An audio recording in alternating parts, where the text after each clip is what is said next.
just returned from Europe in Delhi to address the Honorable Chief Justice Court of Andhra Pradesh tomorrow, item number 17 around 11 a.m.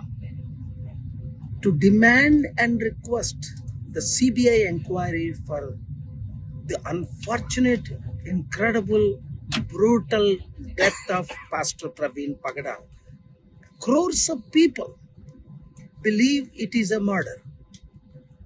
And for 3 weeks, the postmortem report has not come.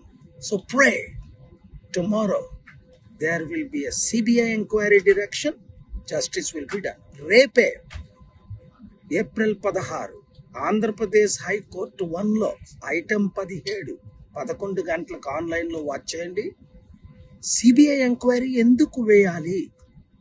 Pastor Praveen ది unofficial వీడియోలు release చేసి మొత్తం కోట్ల మందిని confuse చేశారు. పోలీసులు ఇంతవరకు నేను అడిగిన ప్రశ్నలకు జవాబు లేదు. కనుక న్యాయం జరిగే వరకు పోరాడతాం, ప్రార్థిద్దాం. పైన దేవుడు, కిందన చట్టం ఉంది, ఎవ్వరూ తప్పించుకోలేరు. దేవుని శాపం నుండి, కోపం నుండి, ఉగ్రత నుండి తప్పు చేసిన వారు ఎవరైనా they will face the wrath of God.